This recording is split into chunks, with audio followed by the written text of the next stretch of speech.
പേര് പോലെ തന്നെ സൗന്ദര്യമാണ് ഇവിടുത്തെ സ്ഥലങ്ങളും. ഇപ്പൊ ഈ ദൃശ്യങ്ങളിലൊക്കെ ഇത്രയെങ്കിലും ബാക്കി വെച്ച സ്ഥലങ്ങളുണ്ട്. ഏലത്തോട്ടങ്ങൾ കാണാം, ദൃശ്യങ്ങളിൽ കാണാമെന്ന് തോന്നുന്നു. ഇത് നിറച്ചും ഏലത്തോട്ടമായിരുന്നു. ഈ ഏലത്തോട്ടം ഇവരുടെ സ്വകാര്യമായിട്ട് ഇവരുടെ ഒരു ജീവനോപാധിയായിട്ട് കൊണ്ടു നടന്നിരുന്ന ഏലത്തോട്ടങ്ങളാണ്. പിന്നീട് ഈ പുഴയ്ക്കിപ്പുറം തേയിലത്തോട്ടങ്ങൾ ഉണ്ടായിരുന്നു. ഈ തേയില നുള്ളിയിട്ട് ആളുകൾ ജീവിച്ചിരുന്നു. അതിന് ഞാനൊരു ഇവിടെ ഞാനിങ്ങനെ നോക്കിയ സമയത്ത് ഒരു പേപ്പർ കണ്ടു.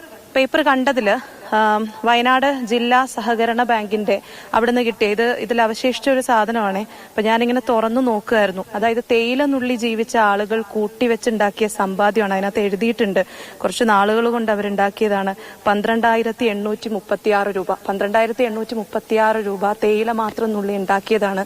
ബില്ലൊക്കെ എഴുതി വെച്ചിട്ടുണ്ട്. പക്ഷെ അതൊക്കെ ഇനിയില്ല. അതെല്ലാം നഷ്ടപ്പെട്ടു പോയി. ഇനി ഒന്നേന്ന് തുടങ്ങുക എന്നുള്ളൊരു സാഹചര്യത്തിലാണ് ഇപ്പൊ ഞാൻ ഈ നിൽക്കുന്ന വീടെന്ന് പറയുന്നത്. ഈ പുഞ്ചിരിമട്ടത്ത് ഇപ്പൊ വേറൊരു കാഴ്ചയാണ് കാണുന്നത്. കാരണം രാവിലെ മുതലേ ബന്ധുക്കളൊന്നും എത്തുന്നില്ല. പകരം സന്നദ്ധ പ്രവർത്തകരായിട്ടുള്ള ആൾക്കാരും പോലീസും ഫയർഫോഴ്സും ഒക്കെ ഇവിടെ തിരച്ചിലൊക്കെ നടത്തുന്നുണ്ട്. പെട്ടെന്ന് നമുക്കൊരു വിവരം കിട്ടാണ് ഇവിടെ ഒരു മൃതദേഹ ഭാഗം ഉണ്ട് എന്നുള്ളൊരു വിവരം കിട്ടുന്നുണ്ട്. നമ്മൾ അവിടെ ഓടിയെത്തിയപ്പോഴത്തേനും ഫയർഫോഴ്സ് അംഗങ്ങൾ പറഞ്ഞു അങ്ങനെയല്ല, അതൊരു സംശയം തോന്നിയതാണെന്ന് പറഞ്ഞു. വീണ്ടും തിരച്ചിൽ തുടരുന്നുണ്ട്. അതിന്റെ മറുഭാഗത്തുള്ളൊരു കാഴ്ചയുണ്ട്. ഈ ദുരന്തം ബാക്കി വെക്കുന്ന കുറച്ച് കാര്യങ്ങളുണ്ട്. അതാണ് സത്യം പറഞ്ഞാൽ ഇപ്പോൾ നമുക്ക് നമ്മുടെ കണ്ണുകൊണ്ട് ഇപ്പൊ കാണാലോ.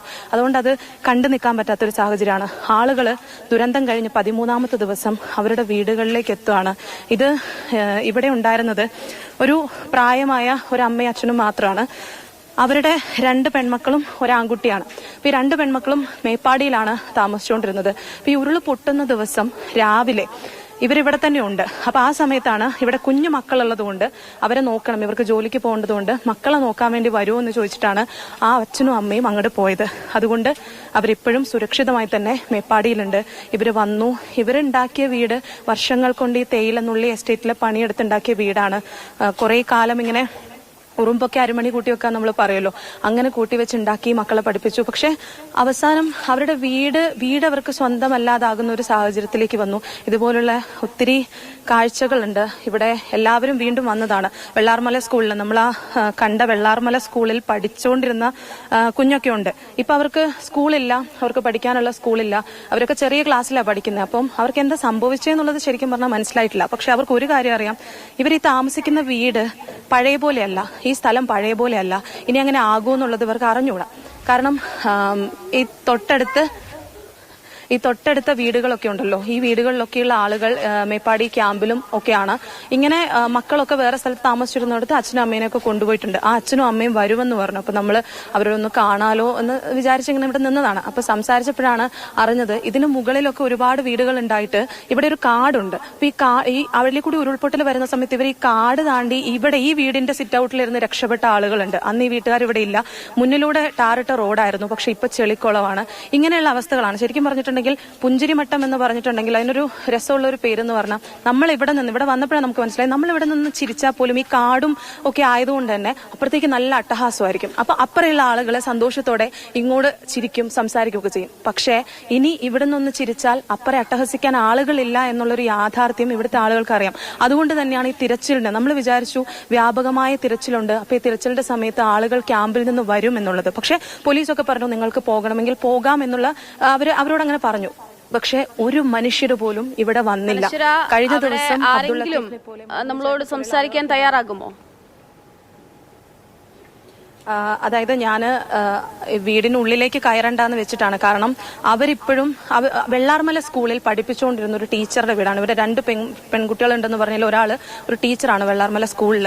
കുഞ്ഞു മക്കളൊക്കെ ഉള്ളത് കൊണ്ടാണ് ഞാൻ ആ വീടിനുള്ളിലേക്ക് അങ്ങനെ കയറാത്തത്. കാരണം ആ കുട്ടികൾക്ക് ഇപ്പോഴും അറിയില്ല. കയറി വരുന്ന സമയത്ത് ഇവിടെ നിന്നൊരു പയ്യൻ, ചെറിയ മോനാണ്, അവൻ പറയുന്നുണ്ട് എനിക്ക് പേടിയാവുന്നു എന്ന് പറയുന്നുണ്ട്. അവന്റെ അമ്മ വീടാണ്, അവൻ അങ്ങനെ വന്ന് കളിച്ച് വളർന്നുകൊണ്ടിരുന്നതാണ്. അപ്പം അങ്ങനെയൊന്നും ഒരു കാര്യങ്ങളൊന്നും പുറത്തേക്ക് വേണ്ട എന്നുള്ളത് കൊണ്ടാണ് ഇവിടുത്തെ സന്നദ്ധ പ്രവർത്തകരും ആളുകളൊക്കെ വന്നു. സൈദക്ക ഉണ്ടോ ഇവിടെ? നമുക്കൊന്ന് സംസാരിക്കാൻ പറ്റുമോ? കുടുംബമുണ്ടെങ്കിൽ നമുക്കൊന്ന് സംസാരിക്കാൻ പറ്റുമോ? ഇവിടെ ആളുകളൊക്കെ എത്തി തുടങ്ങിയിട്ടുണ്ട്. ഓക്കെ, ചേട്ടൻ ഇവിടെയാണോ? അനശ്വര, ഞാൻ അനശ്വരയിലേക്ക് മടങ്ങിയെത്താം. ഇപ്പോൾ 7 ആള് പോയി വരല്ലേ, 7 കുടുംബം നഷ്ടപ്പെട്ട ഒരാളാണ്. നമ്മളൊക്കെ തലതിരിഞ്ഞ് രക്ഷപ്പെട്ട ആൾക്കാരാണ്. അപ്പോൾ ഇവിടുത്തെ ഐഡന്റിഫൈ ചെയ്യാൻ വേണ്ടി ഞങ്ങൾ വന്നത് ക്യാമ്പിൽ നിന്ന്. അടുത്ത് തന്നെ, ടൗണിൽ തന്നെ, പള്ളിന്റെ അടുത്ത്. വീട് പൂർണ്ണമായി പോയി, ആളും പോയി. ആള് അമ്മ പോയി, ഏട്ടൻ പോയി, ഏട്ടന്റെ ഭാര്യ പോയി, 2 കുട്ടികൾ പോയി, ചെറിയമ്മ പോയി. 11 പേര് ഞങ്ങളുടെ കുടുംബത്തിൽ നഷ്ടപ്പെട്ടു. ചേട്ടൻ ഇപ്പം എവിടെയാ? ഇപ്പൊ ഞാൻ ക്യാമ്പിലുള്ളത്, മേപ്പാടി ക്യാമ്പിൽ. അതെ. അപ്പം ഇനി 11 പേര് നഷ്ടപ്പെട്ട് നിൽക്കുന്ന ഒരാളോട് ചോദിക്കാവോന്ന് അറിയില്ല. പക്ഷെ അതിജീവിക്കണം എന്നുള്ളത് കൊണ്ട് ഞാൻ ചോദിക്കുകയാണ്. നമ്മൾ പറയുന്നു ഇനി ചൂരൽമലയും മുണ്ടക്കയും ഒക്കെ നമ്മൾ മനസ്സുകൊണ്ട് ചേർത്തെടുത്തതാണല്ലോ ആ പാലം ഉണ്ടായിരുന്നത്. ഞങ്ങൾ ഇങ്ങോട്ട് വരില്ല. വെറുതെ ഞങ്ങൾക്ക് മൊത്തം തന്നാൽ ഞങ്ങൾ ഇങ്ങോട്ട് വരില്ല. ഈ ഭാഗത്തേക്ക് ഞങ്ങൾ വരില്ല. ഞങ്ങളെ പ്രിയപ്പെട്ട കൂട്ടുകാരന്മാരൊക്കെ ഞങ്ങളെ നഷ്ടപ്പെട്ടു പോയതാ. അതുകൊണ്ട് ഞങ്ങൾക്ക് ഇനി വെറുതെ തന്നാലും വരില്ല. ഞങ്ങൾക്ക് ഇനി എവിടെയെങ്കിലും എന്തെങ്കിലും സർക്കാർ ഞങ്ങൾക്ക് എവിടെ ഉദ്ദേശിക്കുന്നത് അവിടെ തന്നു കഴിഞ്ഞാൽ ഞങ്ങൾ അവിടെ പോയി നിൽക്കും. എല്ലാവരും നഷ്ടപ്പെട്ട ആൾക്കാരാണ്. അതേമാതിരി തന്നെ നമ്മളെ കൂട്ടുകാരനാണ് അവര് എല്ലാവരും നഷ്ടപ്പെട്ടു. എന്റെ പേര് യാക്കൂബ് എന്നാണ്. ഞാൻ താമസം താഴെയാണ്. എന്റെ വീട് ഭാഗ്യമായിട്ട് പോയി. ഉരുൾപൊട്ടണ അന്ന് ഞാൻ സ്ഥലത്തില്ലായിരുന്നു.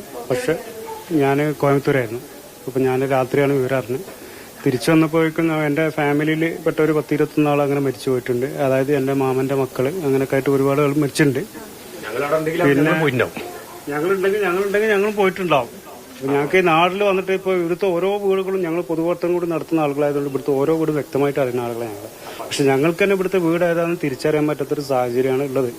ഇപ്പോൾ ഞങ്ങളിപ്പോൾ ക്യാമ്പിലുള്ളത്, ഞാനും പുള്ളിക്കാരനും ക്യാമ്പിലുള്ളത്. അപ്പോൾ ഞങ്ങൾക്ക് എന്തെങ്കിലും ഒരു പുനരധിവാസത്തിൽ എന്തെങ്കിലും സംവിധാനം സർക്കാരിന്റെ ഭാഗത്തുനിന്ന് കിട്ടിയാൽ വളരെ ഉപകാരമായിരിക്കും.